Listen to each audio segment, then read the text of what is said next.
اور سنے ترمذی میں حدیث ہے، میرے مصطفیٰ کریم علیہ السلام نے فرمایا جو سچا تاجر ہوگا، سچا تاجر، اللہ اسے قیامت کے دن نبیوں کے ساتھ جگہ عطا فرمائے گا۔ سچے تاجر کو اللہ نبیوں کے ساتھ۔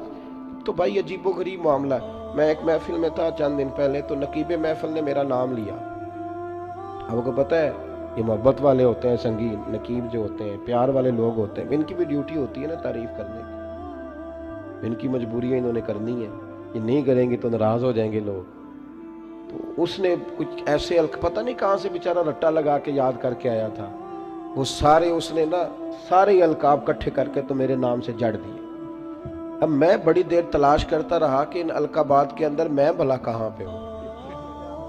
میرے اوپر تو میں دیکھ رہا تھا نا اپنے آپ کو، میں نے جیسے آپ کو آتے ہوئے کہا نا کہ ان میں سے بہت سارے لوگ ایسے ہیں الحمدللہ اسٹیج پہ جن کے چہرے مجھے نظر آ رہے تھے کہ مجھ سے بہت اچھے ہیں، نیک ہیں، کوئی ملمہ سازی نہیں کر رہا، نہ یہ مجھے کوئی انعام دیں گے، لیکن انسان کو پتہ ہوتا ہے نا، پتہ تے سارا ہے نا سردار نو کیتیاں دا ایدہ پردہ چپایا ہی تیرا پلا ہو سی۔ میں تجربہ کر رہا تھا کہ جتنے لوگ بیٹھے ان میں سے بہت سارے ایسے لوگ ہیں جو اہل خیر ہیں، لیکن میرے بھائی اب وہ ڈھونڈنا پڑتا ہے نا اتنے بڑے القابات کے اندر سے کہ اتنا بڑا اس کا وزن ہے اور ہمارا وزن کتنا ہے۔ تو میں نے اس کو بعد میں کہا، میں نے کہا یار یہ تو نے پتہ ہے تو کیا کہہ رہا تھا لفظوں کا؟ کہنے نہیں میں تو تینہ دا ترجمہ نہیں ہوتا وہ کیا ہے۔ تو میں نے کہا کوئی ضروری ہے آپ مطلب آپ سادہ بھی نام لے لیں گے تو کیا ہو جائے گا، لیکن ان بیچاروں کی بھی مجبوری ہے نا جی، اور وہ القابات وہ ہر روز نقابت کرے گا، ہر ایک کے بارے میں وہی جملہ کہے گا، ہر پیر کے بارے میں وہی فکرہ کہے گا۔ کوئی ضرورت نہیں، آپ سچی بات کریں، آپ کھری بات کریں، آپ دو حرفوں میں بات کریں، انسان کے لیے وہ لفظ کہیں جو روح آپ کی اجازت دیتی ہے۔ اگر طبیعت اجازت نہیں دیتی تو نہ کہیں، کوئی حرج نہیں، کوئی مسئلہ نہیں، کوئی ضرورت نہیں، کوئی کسی قسم کا معاملہ نہیں۔ آپ تھوڑا سا رکیں، اپنی زندگی میں یہ معیار بنائیں، آپ یہ سمجھیں اس چیز کو کہ ہم نے ایسے تھوڑی بات کر دینی ہے، آپ بات تھوڑا سوچ کر کریں، تھوڑا سمجھ کر کریں، تھوڑا نکھر کر کریں۔ سچ کی زندگی گزارو، سچ کی زندگی ٹھنڈی ہوتی ہے، سچ کی زندگی مزیدار ہوتی ہے، سچ کی زندگی کے اندر انسان سکون میں رہتا ہے، ورنہ تو مطلب عجیب معاملہ ہے نا جی۔ ایک بات میں نے کرنی ہے، وہ سمجھ لیں میرے لیے، ان بزرگوں کے لیے نہیں ہے۔ ایک بزرگ نے خود لکھا ہے اپنے قلم سے، ان سے کسی نے کہا حضرت صاحب آپ نے نصیحت کہاں کہاں سے لی؟ تو کہنے لگے میں تو جہاں سے بھی نصیحت ملی ہے میں نے لے لی ہے۔ جو ابھی اپنے آپ کو طالب علم سمجھتا ہے وہ کہیں سے بھی لے لیتا ہے، اور جو کہتا ہے کہ اب میں کسی مقام پہ پہنچ گیا ہوں تو اس کے لیے ذرا مشکل ہوتا ہے۔ کہا جناب پھر بھی کہاں کہاں سے؟ تو کہنے لگے مجھے تو طوائف بھی ایک دن نصیحت کر گئی۔ سب طوائف؟ کہاں کس طرح؟ تو فرمانے لگے میں گزر رہا تھا جبے کبے میں، وہ بھی گزر رہی تھی، بے پردہ، چہرے پہ کپڑا نہیں تھا، تو میں نے اس کو نصیحت کر دی، میں نے کہا بیٹے چہرے پہ کپڑا ڈال، اللہ سے ڈرا کر۔ کہتے ہیں اس نے اسی وقت نقاب ڈال لیا، چہرے پہ کپڑا رکھا، کہنے لگی میں احتیاط کروں گی پر بزرگوں اجازت ہو تو ایک بات میں بھی کر دوں؟ کہتے ہیں میں نے کہا بیٹے کر لو۔ تو کہنے لگی حضرت صاحب میں جو ہوں نا میں وہی کہلاتی ہوں، آپ بھی بتلائیے جو آپ کہلاتے ہیں وہ ہیں آپ؟ جو آپ کہلاتے ہیں، جو آپ کو کہا جاتا ہے وہ ہیں آپ؟ میں جو ہوں نا میں وہی کہلاتی ہوں۔ فرماتے ہیں مجھے تو وجد ہو گیا اس کی باتوں، میں چیخ پڑا، غش کھا کے گرا، اور میں نے کہا نہیں پتر لوگ مجھے جو کہتے ہیں وہ میں ہوں نہیں۔ بڑی ساری چیزیں ایسی ہیں کہ جو لوگ کہتے ہیں پر میرے اندر پائی، میں تو اپنی ویسکوٹ سیدھی کرنے لگتا ہوں نا جب میری تعریف ہو رہی ہوتی ہے، میرا تو دل کرتا ہے کہ شملہ تھوڑا اور اونچا ہونا چاہیے۔ بھائی سچ کی بات کریں، کھری بات، پکی بات، یاد رکھیں کہ جب پردے صبح قیامت کھلیں گے تو پھر حالات مشکل ہوں گے۔ آپ سچے رہیں، سچائی کا سفر کریں۔ قرآن مجید نے کہا یا ایھا الذین آمنوا اتقوا اللہ وکونوا مع الصادقین، اللہ سے ڈرو اور اگر صحبت اختیار کرنی ہو تو سچے لوگوں کی کرنا، جھوٹوں کے قریب نہ جانا، سچے لوگ، سچے کھڑے۔ سنیے ابن ہشام نے کیا لکھا ہے، سچ کا معیار کتنا بلند ہوتا ہے اور یہ قربانی کتنی مانگتا ہے۔ حضرت اسماء بنت ابی بکر صدیق رضی اللہ تعالی عنہا فرماتی ہیں کہ میرے ابا جی نا میری ڈیوٹی لگا کے گئے تھے کہ بیٹے میں حضور علیہ السلام کو لے کے غار ثور میں جا رہا ہوں تو میرے نبی کریم کو نا تازہ کھانا ملنا چاہیے۔ یہ محبت کا لفظ بولنا بڑا آسان ہے پر اس کی پاسداری بڑی مشکل ہے، اوہو بڑی مشکل۔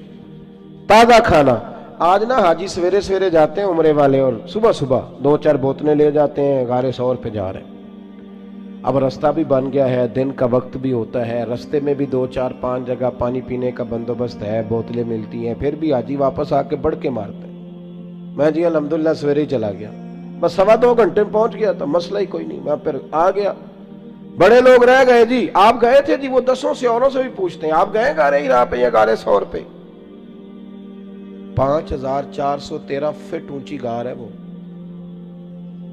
اور آج بھی صبح کے وقت لوگ جاتے ہیں تو پتہ نہیں 15-18 جگہ پہ رک کے سانس لیتے ہیں، پانی پیتے ہیں، پھر بھی مشکل ہے، اور دن میں جاتے ہیں۔ اس وقت تو رستہ بھی کوئی نہیں تھا، آج بھی جنگل ہے۔ جاگ رہے ہیں آپ حضرات؟ سمجھ آ رہی ہے میری باتوں کی؟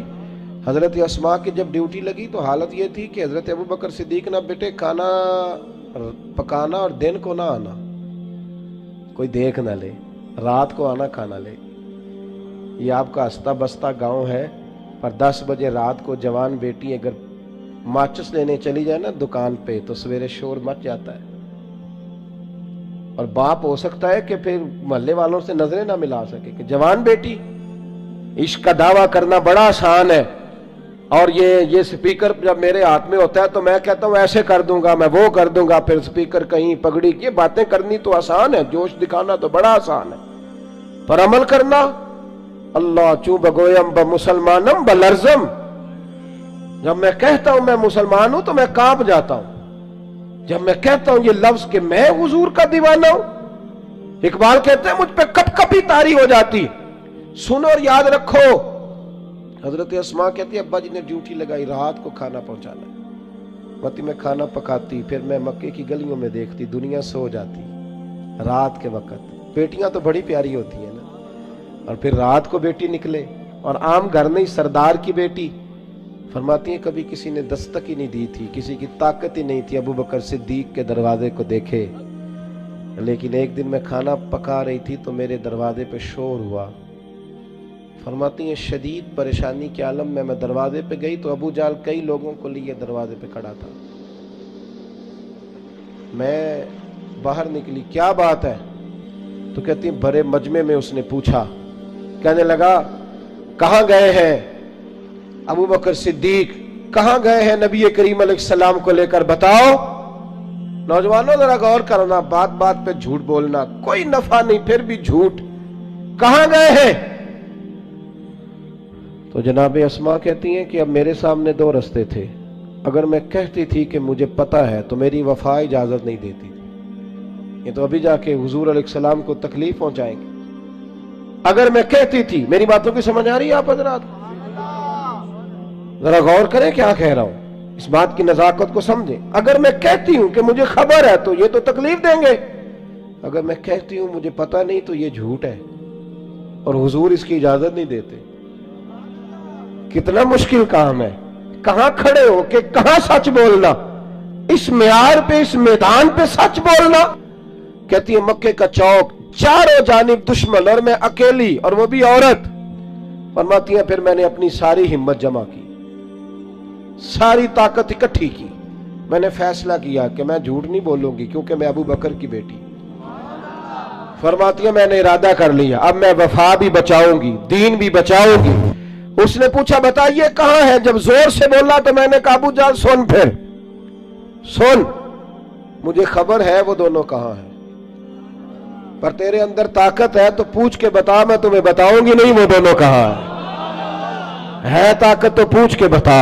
ہاں جے محبوب بلاوے ایک دم تے سر نو پیر بنائیے، وہ سر منگے تے سر دے دئیے، پھر کدے بھی دیر نہ لائیے تے یار دا کدے بھی گلا نہ کریے، پاواں سینک دے ہی مر جائیے، او سجنا یا تے لائیے ہی نہ، تے جے لائیے تے پھر توڑ نبھائیے۔ کہا بتاؤں کہ نہیں؟ بھرے بازار میں، مکے میں ابو جال کو یہ بات کی۔